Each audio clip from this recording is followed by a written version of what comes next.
So wherever you are, you can, from an academic standpoint, y'all know I'm a high school dropout. Took me 12 years to get a 4-year degree. So you're not looking at a dude, and y'all know me, but I just want to make sure y'all understand. There was a time where I was homeless. I ain't had no money. So when you listen to the podcast, like, don't just get caught up in what I'm saying. Understand where I started from. I started from the bottom for real.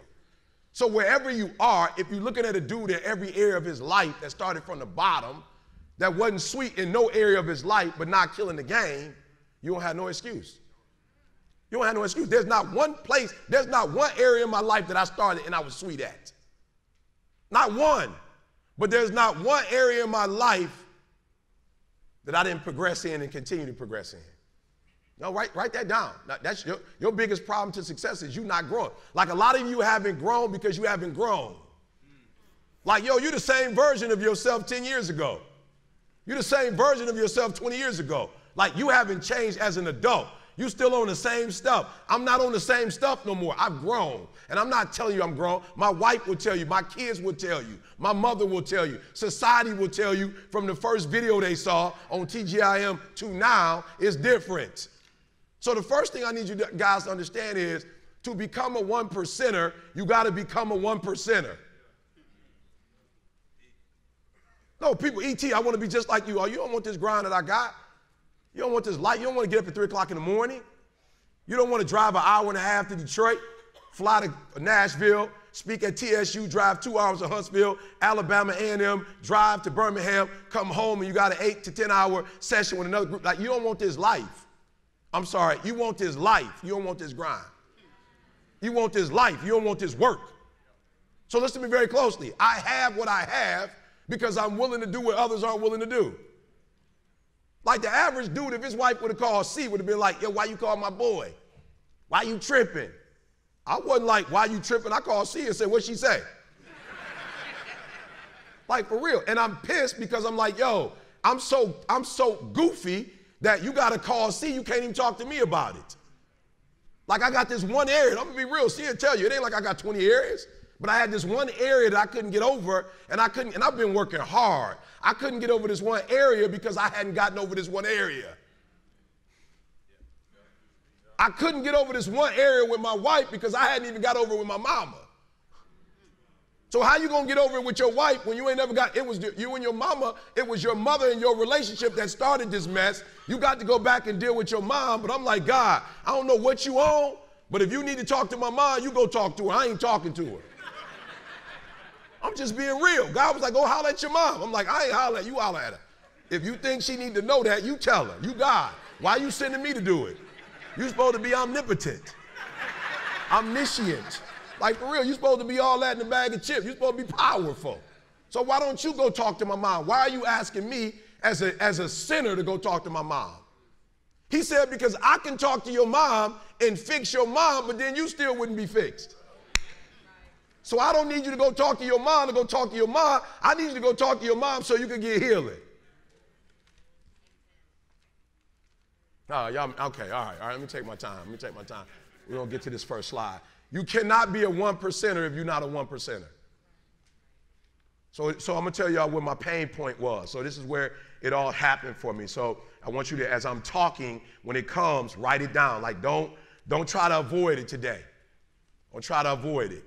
Like, because you came here for entertainment. Don't try, it's not entertainment. Do not avoid it. When it come to your mind, just write it down. I'm not asking you to fix it, but write it down. So it always happened with the pain points. I love God. It always happened with the pain points. So the first pain point, I was working at Michigan State University, and my little girl was killing the game. Now, I didn't even know that I needed to take off work because my son never killed a game academically.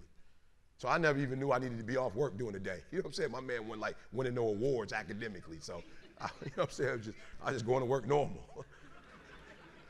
Does that make sense? Like, you know what I'm saying? Like, my man wasn't never like at 10 o'clock in the morning getting on stage and like had a certificate for the best academic kid, and it wasn't happening. So I didn't even know that she's supposed to be going to the schools in the daytime. I had no conflict at the job until my daughter was born, and my daughter was like on that. Like, she wanted to get all A's. So my daughter would call like, Dad. Now remember, my biological father ain't in my life, so that's impacting how I father. So I'm a little overboard.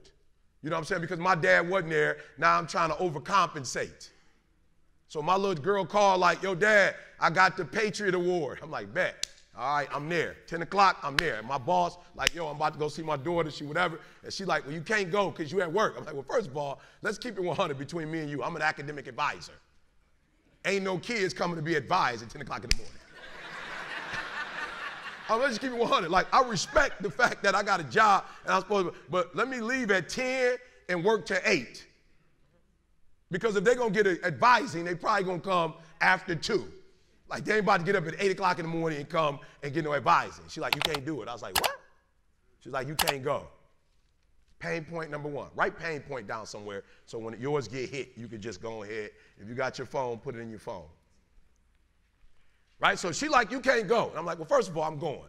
So whatever consequences I got to deal with, I got to deal with those consequences. But I'm not going to go see my daughter because my daughter was the one that when I would go, like my wife is we're going to talk about later, a high D. My wife is at work. She ain't taking off work for nothing. My wife like, bring the certificate home when you finish. I'll see you at 5:30. We'll go out to eat, but ain't nobody about to take off work for a certificate, right? But you know me, Dad, I'm up there, you know what I'm saying? I'm at everyone, and my daughter get up there, and you can tell when they call her name, she look to see if I'm there. I'm like, I'm here. So I get back, my boss like, I'm like, boo, I don't know how I can explain this to you, but I'm not about to pick the job when ain't nobody coming to the office at 10 and be sitting here wondering what it'd be like to be with my daughters. Right? So pain point. I remember going to, I was ready to quit, but I got a lot of respect and honor. Like I grew up watching Kung Fu movies. No, you laughing. Some of y'all need to start watching Kung Fu movies. You don't got no integrity, no honor, no jack. Like for real. I was Chinese movies, right? My man come home, his brother dead. He like, I will avenge thee, my brother Chang Wang Li. You know what I'm saying? My man ain't done no karate his whole life. But they didn't kill his brother. Not in the movie. He just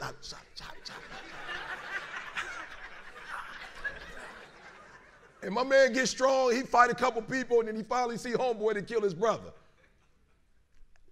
You killed my brother, Chang Wang Li. Right? Mad honor. My man changed his whole swag, his whole life to handle it.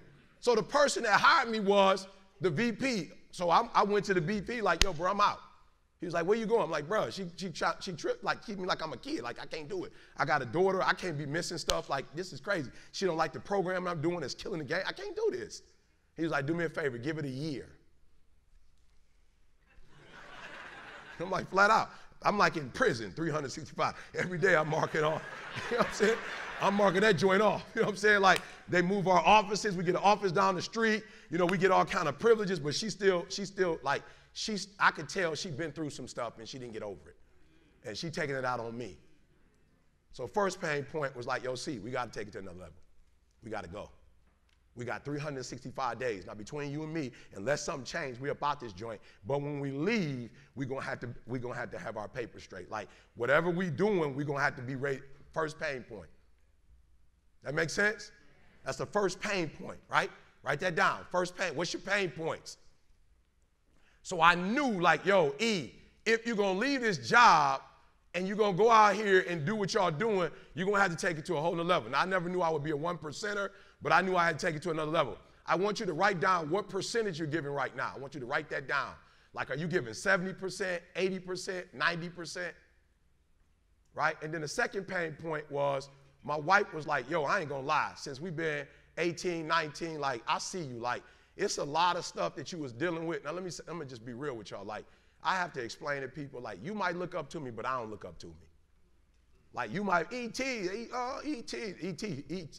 human. Like, yo, my father had 5 kids by 5 different women. My uncles, my grandfather, like, ain't nobody make no commitment like that. Wasn't nobody really, like, there for their kids. As much as I preach and speak, I'm still my father's child. I'm still him. Like, I'm still fighting every single day not to go back to who I was when I was 16, 17, 18. Like, and don't think because I speak, like, don't think because I'm number one in the world, like, I ain't still human. And I ain't still got demons I'm wrestling with and stuff I'm trying to. Are you hearing what I'm telling you? But somebody got to fight these demons. And I can't leave it up to the pastor. Somebody got to fight these demons, and I can't leave it up to my wife. Like some of you are for real. Like you so weak. You got your wife fighting stuff for you that you be fighting yourself. You're weak. You got your counselor talking to you for 5, 6 hours. Doggone it, stop paying and go look in the mirror and deal with him. You paying somebody to sit there for 5 hours to talk when you could just go in the mirror and look at yourself and pay yourself. Don't pay yourself and go stare in the mirror and talk to yourself and go back and forth and say, Negro, if you don't become your best person, I promise you, I'll deal with you. For real, you making excuses. You got a counselor, and I'm not mad at the counselor, but you've been in counseling for 2 years and ain't nothing changed. Stop getting the that's not working. Some of y'all praying. Praying is a cop-out. You've been praying for 6 years and you the same husband. It ain't no way you talking to the Creator and he didn't bless you when you still the same. It's not possible. So if you praying, it's just like a formality. It ain't no way you talking to the Creator that has all power and you the exact same. That's not possible. So my wife like, yo, this arguing thing is killing me. And this is why it was bad. Because we'd go 6 months, right? 6 months straight, nothing. And then we'd argue, and it would seem like I gained 80 yards and then I fumbled on the 2-yard line. You might be like, he killing the game. But I was like 6 months good, 8 months good, fumble. I'm like, dog, I done lost the ball on some dumb stuff. Like we was having a basic conversation, and then boom, I was exploded. And I was like, E, you gotta fix that. So I was like, you know what? I'm about to go 1%, like I'm going all out, right? So write that area down where you know you ain't go all out. I'm like, yo, I ain't really going out. Like, listen to me. I'm telling y'all the truth. Listen to me. I put in work in my marriage. I put in work.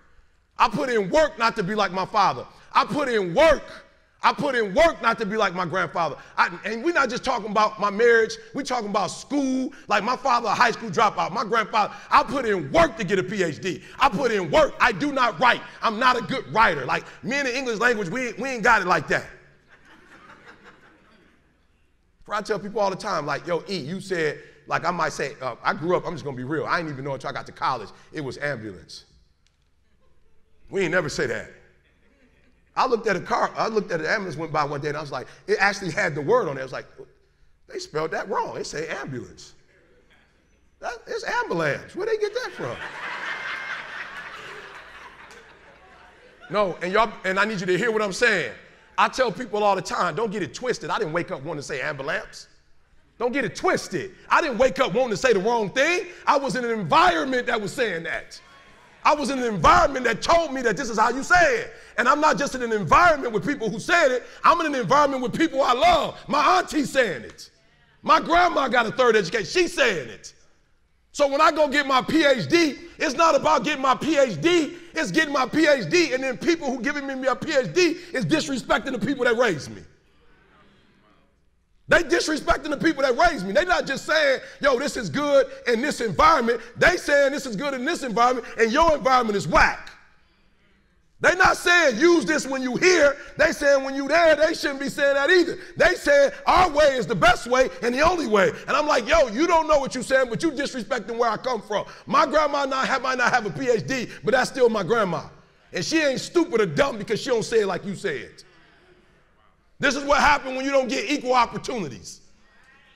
My grandma had to drop out in the 3rd grade. Why? Because she had to work because she didn't have the opportunities you had. So don't disrespect my grandma because she don't talk like you. She didn't get the opportunities you got or she would talk like you. So you're not hearing what I'm saying. So I'm learning over here and I'm growing over here, but you disrespecting who I am and my culture because I don't talk like you talk. So I'm battling, I'm struggling, I'm fighting, not just to learn, I'm fighting in the classroom where they talking about urban schools in the wrong, I'm fighting. But I gotta get through this, why? Because if I can get on the other side of this, write that down, if you can get on the other side, what would that look like? What would that look like on the other side? And that's what I woke up to every day, like, yo, E, you gotta get to marital bliss, I don't care how long it takes, you're gonna be married anyway. You got to get to the PhD. I don't care how long it takes. You got to be educated anyway. E, you got to get to this money any kind of way you can get to this money because you can't stay at a job that don't let you go see your baby girl. You got to do whatever it takes, E, So, and we left the university, and I promise you, I never had a problem going to see my daughter. So what do you want? Write it down. What do you want? We're getting ready to go to work. What do you want? Look, I got every right to stand in front of you because I've been through the pain you've been through. I've been through the struggles you've been through. I've been through the hurt you've been through. I ain't Mr. Perfect, and I'm still not. And when you watch my videos and you listen to the podcast, you hear me talk about it, but the difference between me and the average person is some of y'all quit and you ain't fighting no more. Some of you just letting who you are be. Like you just letting, like that person that you don't like, you just letting that person just have full reign. You don't check that person. You don't say nothing to that person. That person, people you love leaving your life, opportunities are leaving you, but you're going to be that same person though. Even though you hate the fact that you're not growing, you don't hate the fact that you're not growing more than you hate the fact of who you are. Well, I'm going to say it one more time. Like you hate the fact that you're losing stuff, but you don't hate it enough to do something about it. You know your marriage ain't sweet, and you don't like the fact that it ain't sweet, but you don't want it, but you don't have the heart, you don't have the strength, you don't have the tenacity, you don't have the will to do something about it. So you're just gonna keep home and having the same problems, or like go to the movies every occasionally, act like ain't nothing happening. Be intimate like ain't nothing happening. Listen to me, I don't care how much sex you have, you cannot fix demons through sex.